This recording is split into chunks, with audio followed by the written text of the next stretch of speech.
신학자들과 목회자들에게 사도행전의 클라이막스는 어딘가 이렇게 질문하면 물론 답변은 여러 가지로 갈라지게 될 겁니다. 그러나 많은 사람들이 의외로 바울의 아레오바고 설교를 듣는 사람들이 많습니다. 왜냐하면 베드로와 스데반의 설교도 아주 훌륭한, 아주 웅장한 서사시와 같았지만 그 설교는 유대인을 향한 설교였습니다. 그렇기 때문에 이방인 전도를 주제로 하는 사도행전의 클라이막스가 되기에는 뭔가 부족함이 있어 보입니다. 반면에 아레오바고 설교는 순도 100%의 이방인입니다. 그것도 우상숭배자의 이상한 철학으로 완전히 무장한 사람들이 대상이니 우리가 충분히 인정해 줄만 합니다.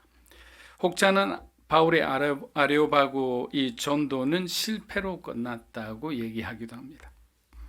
왜냐하면 누가의 기록에 의하면 겨우 몇 사람만이 관심을 보였기 때문입니다. 비장한 각오를 하고 죽어가는 영혼을 안타까이 여기는 그 마음으로 복음을 전했지만 막상 설교에 비해 그 성과가 미흡하다고 비판하는 것입니다. 사랑하는 여러분, 바울은 전도자로서 충분히 자기에게 주어진 역할을 다했습니다.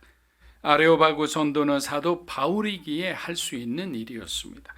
고린도전서 3장을 보면 분파주의에 빠진 그 고린도 교회를 향해서 바울이 아주 적극적으로 권면하는 것을 볼 수 있습니다.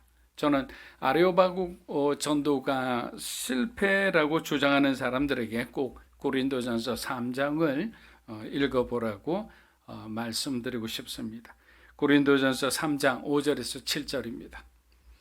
그렇다면 아볼로는 무엇이고 바울은 무엇입니까? 아볼로와 나는 여러분을 믿게 한 일꾼들이며 주님께서 우리에게 각각 맡겨주신 대로 일하였을 뿐입니다.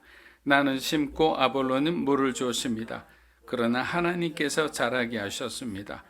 그러므로 심는 사람이나 물 주는 사람은 아무것도 아니요 자라게 하시는 분은 하나님이십니다. 아멘.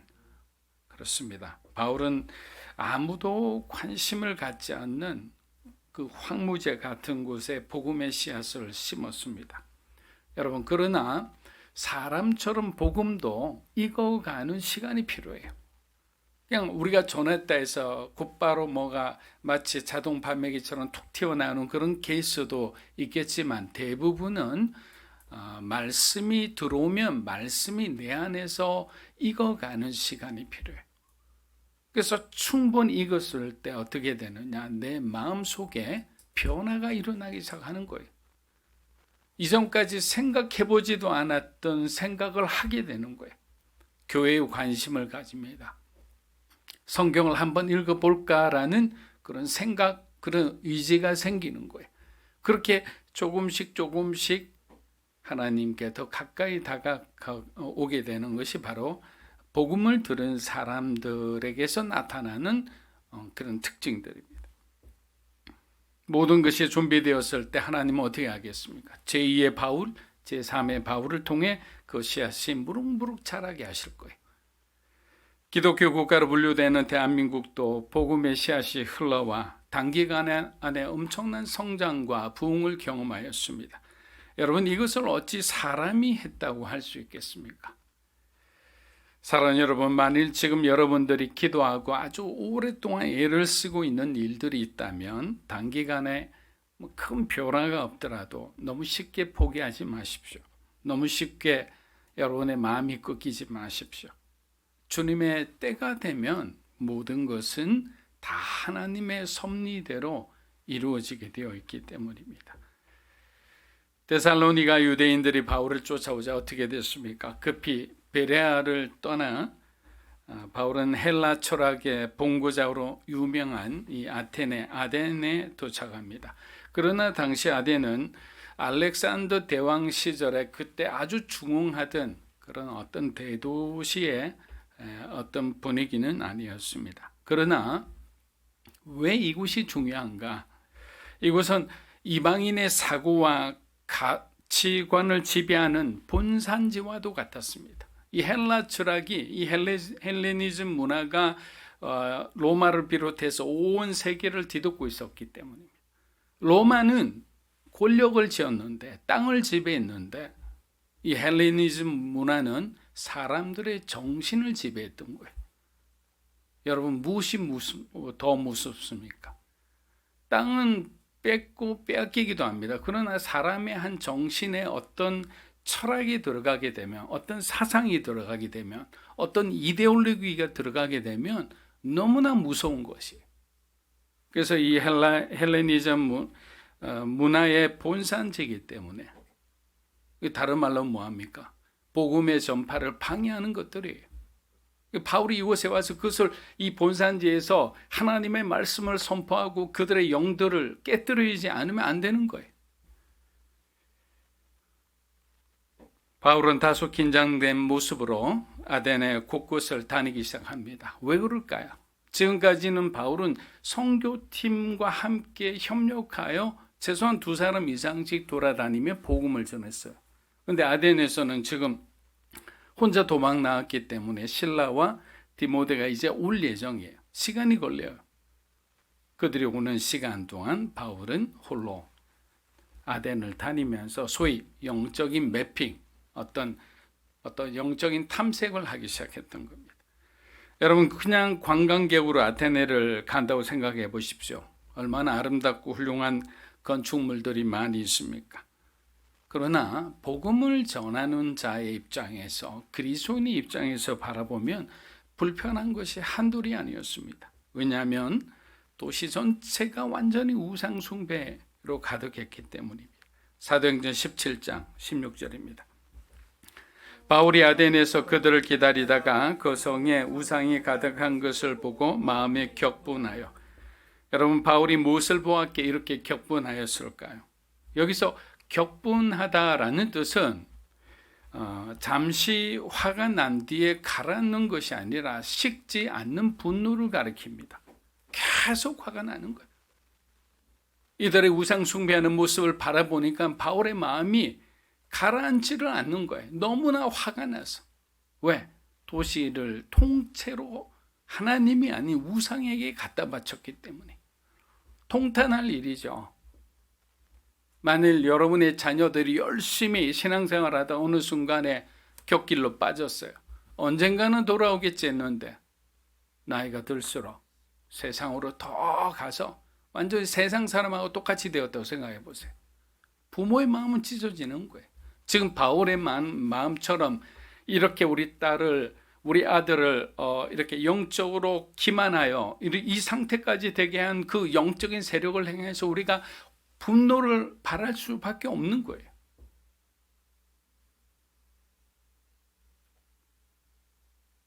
여러분, 아덴의 겉모습은 매우 아름답고 훌륭하였습니다.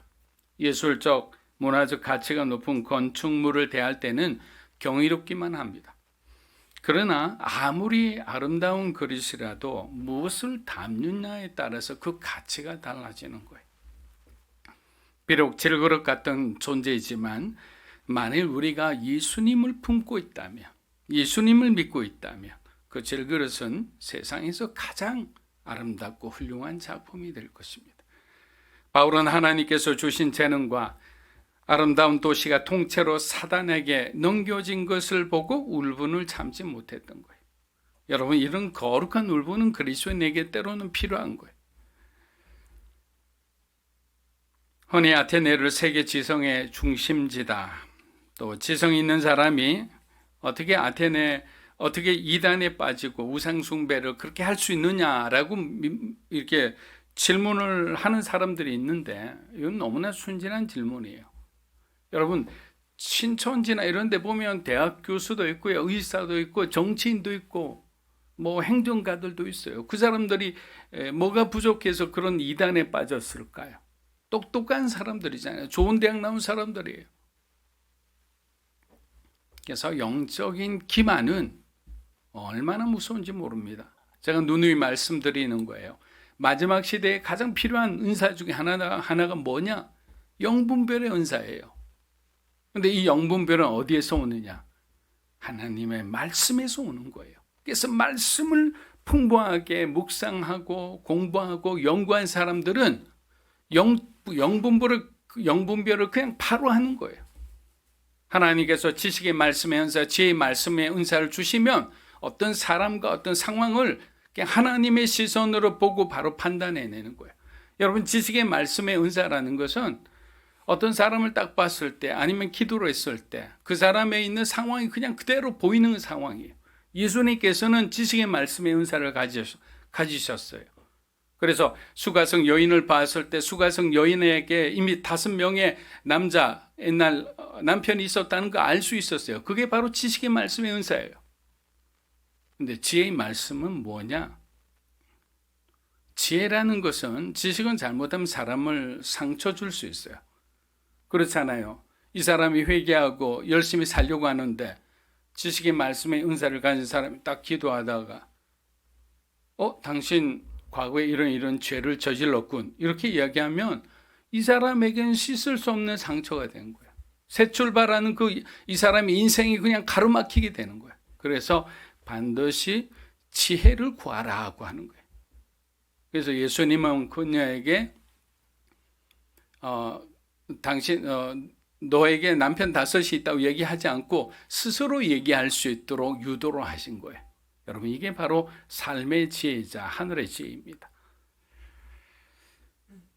영적 분별력을 가지고 살아갈 때 우리 자녀가 안전하고 우리 가정이 안전하고 우리 교회가 안전하게 되는 것입니다. 정치적으로 몰락한 아테네였지만 학문적으로는 아주 활발하게 꽃을 피웠습니다. 로마 제국의 명문가의 자녀들이 자신의 취향에 맞는 그 철학을 선택해서 소위 학문을 완성하기 위해서 찾아오는 곳이 또한 아테네였습니다. 그리고 아덴이란 도시명은 아테나라는 지혜와 전쟁의 여신을 기념하기 위하여 붙여진 이름이에요. 도시 자체가 우상에게 바쳐진 그러한 도시다. 그리고 유명한 파르테논 신전에는 3만 개의 우상을 담고 있다고 합니다. 이처럼 도시의 태생부터 우상 숭배로 가득해서 그런지 아덴은 고대 신화의 도시로도 유명했습니다. 여러분, 그런데 무서운 것은요, 이러한 것이 분별할 수 없는 사람들에게서는 그런 제우스나 에르메스나 이런 어떤 신화 속의 가공의 인물이 실제 신으로 둔갑하기도 합니다. 바울과 바나바가 루스드라 전도 때 기적을 행했잖아요. 그때 루스드라 사람들이 몰려와서 뭐라고 했습니까? 바울을 에르메스라고 그리고 바나바를 제우스라 부르면서 그들을 신으로 숭배하기 시작했어요. 그래서 당황한 바울과 바나바가 인간 선언을 한 거예요. 나도 너희와 같은 인간이라. 나를 신이라 하지 말라. 그렇게 고백한 아주 유명한 신앙 고백이 있습니다. 사도행전 17장, 우리 17절에서 18절 한번 읽어보겠습니다.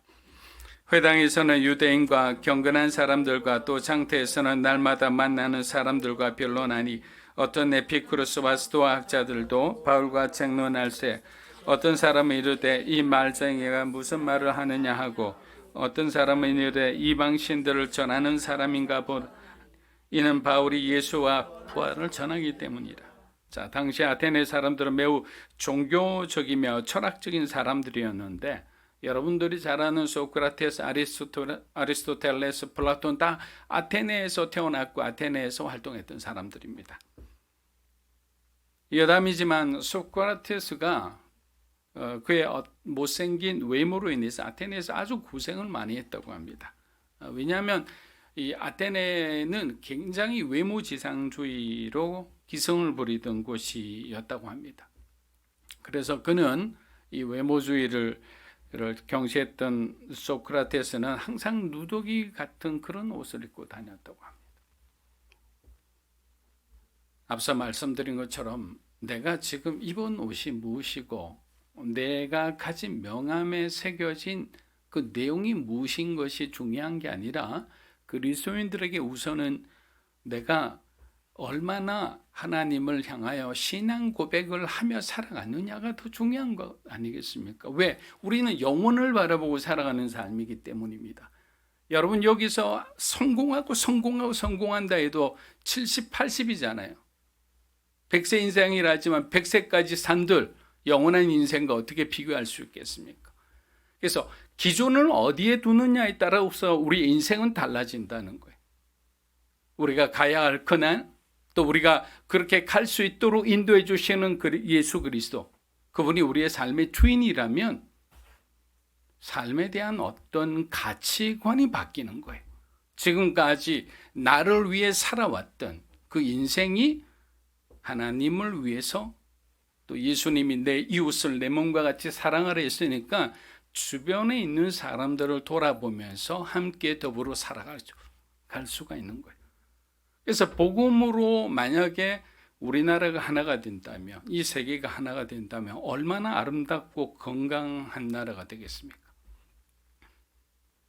그러나 사단은 끊임없이 걸어가는 우리의 길을 방해하는 거죠. 당시 아덴에는 우리 고등학교인가 중학교 때 배웠던 이 학자들이 나오네요. 두 철학파 사람들이 도시를 지배하고 있었는데 에피쿠로스 학파와 스토아 학파들이었습니다. 에피쿠로스는 쉽게 말하면 무신론자들이고 스토아 학파는 범신론자들이었어요. 그래서 에피쿠로스 학파는 인생의 목적을 뭐라고 얘기합니까? 쾌락이라 했죠. 행복의 추구. 그러니까 이 사람들이 가장 무서워하는 것은 무엇일까요? 그러면 이 쾌락을 추구하는 사람들에게 죽음인 거예요. 죽음의 문제는 어떻게 해결할 수가 없어요. 그래서 어떤 에피쿠로스 학자가 이런 궤변을 이야기합니다. 우리가 살아가는 동안에 죽음의 그림자는 볼 수 없다.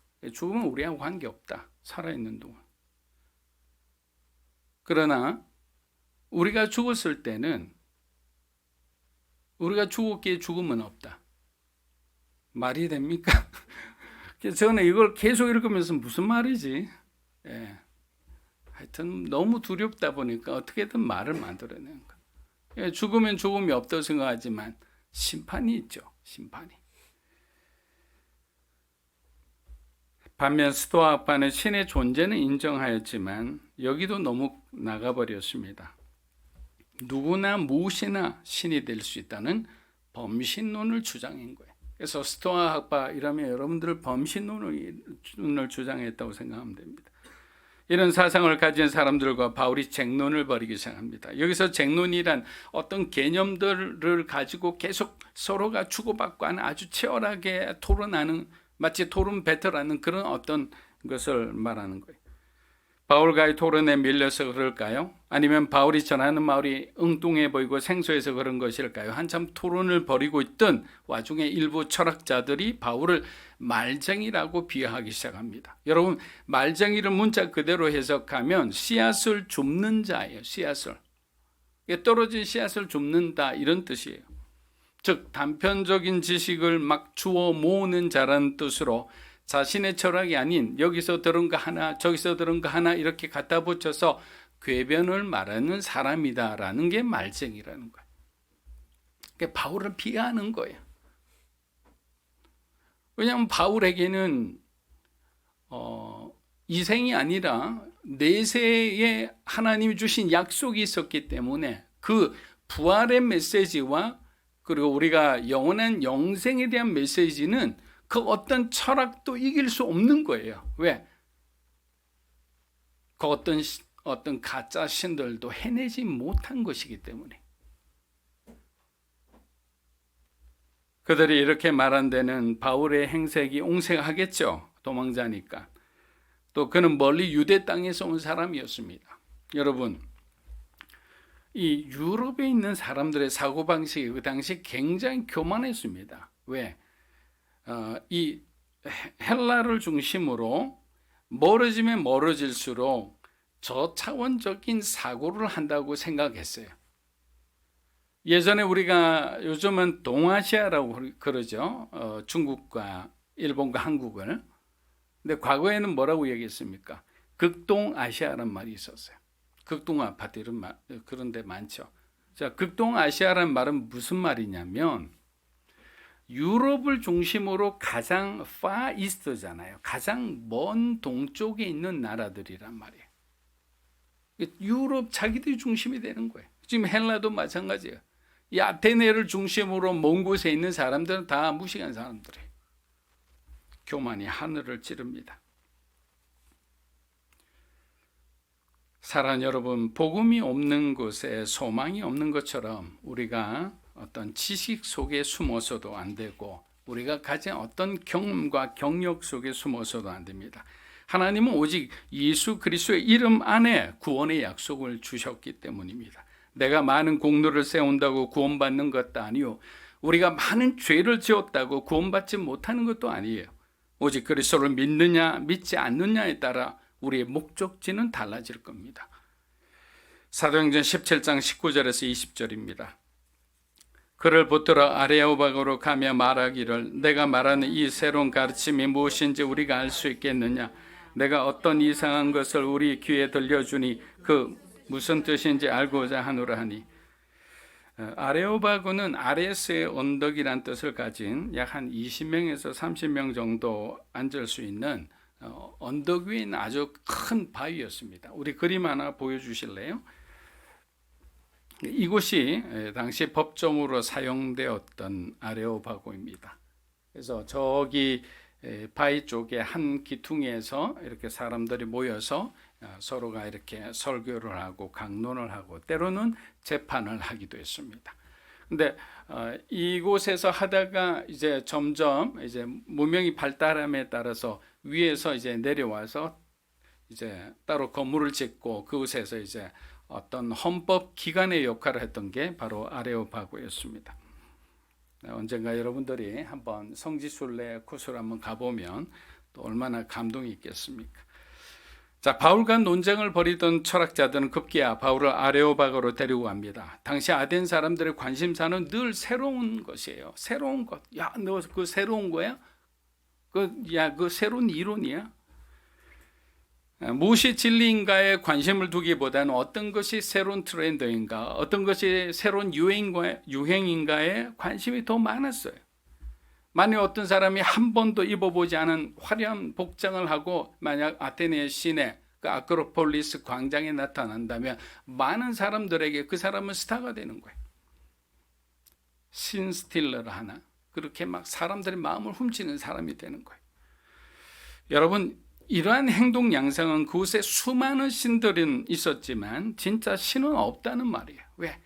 마음의 결핍이 채워지지 않는 거예요. 여러분, 결핍이 채워지지 않았을 때는 우리는 보이는 어떤 모습을 향해 달려가요. 치장을 합니다.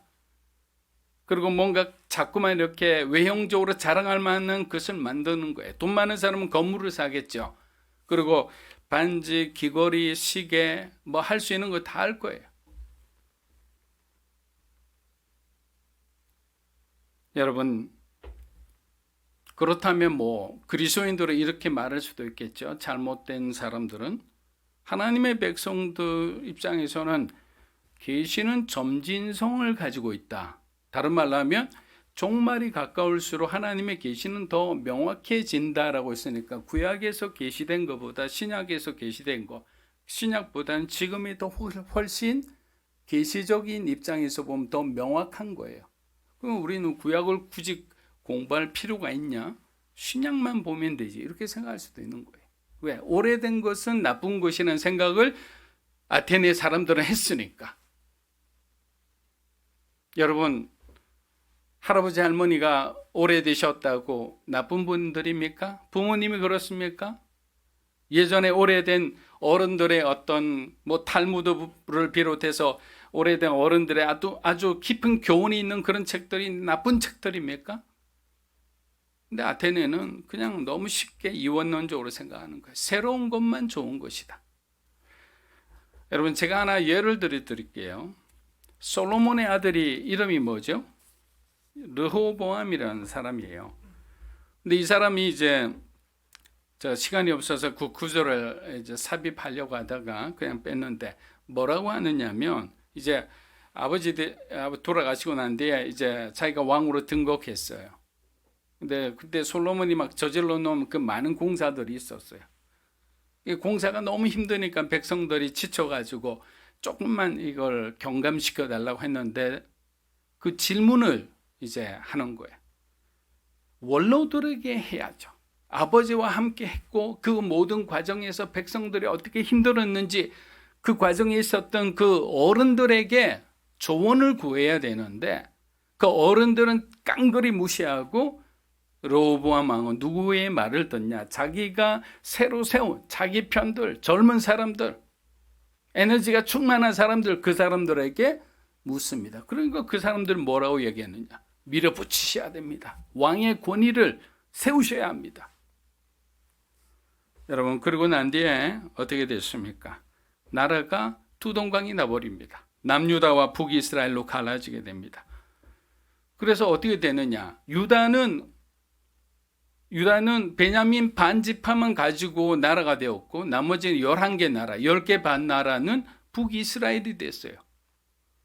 여기에 한 두세 개라도 와야 되는데 얼마나 미웠으면, 함께하기 싫었으면 북이스라엘로 하나 연합군으로 뭉쳐버리게 됩니다.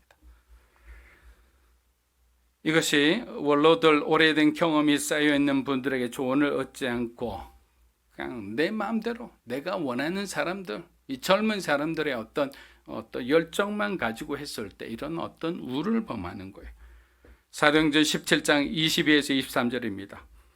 바울이 아레오아고 가운데 서서 말하되 아덴 사람들아 너희를 보니 범사에 종교심이 많도다.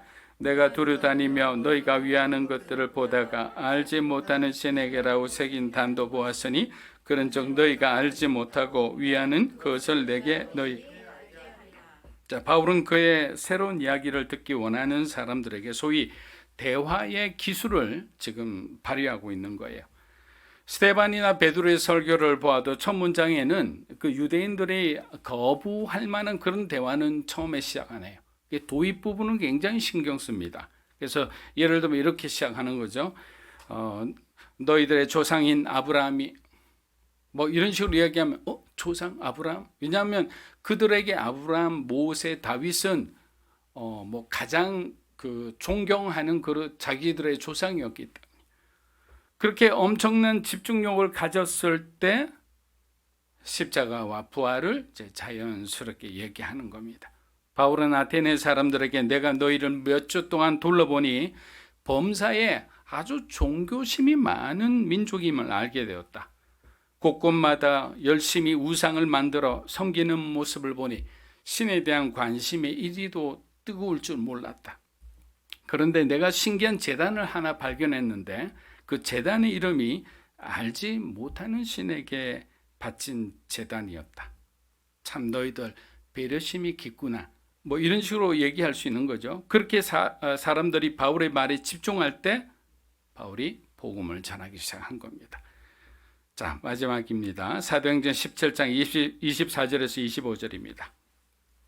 우주와 그 가운데 있는 만물을 지으신 하나님께서 천지의 주제시니 손으로 지은 전에 계시지 아니하시고 또 무엇이 부족한 것처럼 사람의 손으로 섬김을 받으시는 것이 아니니 이는 만민에게 생명과 호흡과 만물을 주님이 주심인. 아멘. 자, 바울은 복음을 굳이 어려운 말로 전하지 않았습니다. 저는 옛날 제가 섬기던 교회의 담임 목사님이었던 하용조 목사님의 설교는 사실 굉장히 쉬운 설교였어요. 근데 쉬운데도 마음에 울림이 있는 설교였어요. 너무 어려운 설교는 너무 많은 어려운 용어가 들어간 그런 설교들은 사실은 듣기가 어렵죠. 앉아는 있지만 그걸 이해하는 사람은 아마 뭐 20, 30%도 안 될 거예요. 그런 설교는 하나님이 원하는 설교일까? 그건 잘 모르겠어요, 저는. 어쨌든 하나님이 세우신 기름 부어 세우신 종들이니까. 그러나 가급적 그런 얘기를 합니다. 초등학교 5학년 수준으로 설교를 하면 가장 맞는 설교다. 자, 여기 보니까 바울은 먼저 어려운 말로 하지 않았댔죠. 그리고 아덴 사람들이 쉽게 이해할 수 있는 그 아덴 사람들이 잘 사용하는 그런 어떤 관용어구 같은 걸 사용하면서 그들이 이제 점점 복음에 가까이 깊이 다가오도록 했습니다. 사랑하는 여러분, 바울이 이 설교를 통해 도전하는 것, 그가 원하는 것이 무엇일까요? 여러분은 무엇이라고 생각하십니까? 바로 그들이 가지고 있는 잘못된 세계관을 수정하고 변화시키는 거예요. 우상을 향한, 우상에 깊이 빠진 그들의 세계관을 바로 성경적 세계관, 하나님의 시선으로 볼 수 있도록 그렇게 바꾸어내는 것, 깨뜨리는 것, 막 분해하고 수정하는 것, 그것이 바로 바울이 오늘의 이 대화를 통해, 이 변론을 통해서 그가 얻고자 하는 것이었습니다. 하나님을 알지 못하는 세상은 당연히 쾌락주의로 빠지기 쉽습니다. 물질주의로 빠지기 쉽습니다. 그리고 아무나 신이 되는 그런 세상에 살게 되는 거예요. 신은 존재하는데 나의 고통과 외로움과 아픔과는 전혀 관계없는 신이라면 굳이 믿을 필요가 없겠죠. 그렇게 그리스도의 복음이 빛나는 것은, 이런 우상 속에서 찬란하게 빛날 수밖에 없는 것은 예수님은 하나님이심에도 우리를 죄에서 구원하시기 위해 스스로 이 땅에 성육신 하실 뿐만 아니라 공생의 삶을 마치시고 십자가에 죽으셨다는 거예요. 그러나 그렇게 죽음으로만 끝나면 신이 아니시니 그리스도의 부활은 무슨 의미인가? 바로 하나님의 위대한 능력이 모든 사람들에게 다 보여지는 증거였다는 거예요. 사랑하는 여러분, 범신론적인 자연주의 세계관으로는 절대로 복음을 이길 수가 없어요. 이러한 세계관은 인간을 뭐라고 얘기하느냐? 자연을 가장 소중하다고 생각하고 인간은 자연의 일부라고 생각하는 거예요. 어떻게 하나님께서 주님의 피값으로 사신 바로 저와 여러분인데 여러분 자연의 일부라고 생각할 수 있겠나요? 다른 말로 하면 소모품이 되는 거예요. 가장 존귀한 자가 소모품이 되는 그런 세상이 찾아오고 있다. 그러나 복음은 우리를 자연의 일부가 아닌 복음의 가장 큰 수혜자로 봅니다. 바울이 지금 태연하게 복음을 전하는 것처럼 보이나 결국에는 이러한 치열한 영적 전쟁을 통해서 하나님의 이름을 높이고 있는 것입니다. 말씀을 마무리합니다. 사랑하는 여러분, 우리는 언제 어디서 어떤 모습으로 살든지 예수 그리스도의 제자라는 그 정체성을 잃어서는 안 됩니다. 내게 익숙하지 않고 때로는 내게 적대적이기까지 한 그런 문화라도 우리는 요셉처럼 다니엘처럼 그곳에 들어가서 그곳을 선하게 바꾸어낼 수 있는 그런 참된 그리스도의 능력을 가진 그리스도인이 되시기를 주의 이름으로 축복합니다.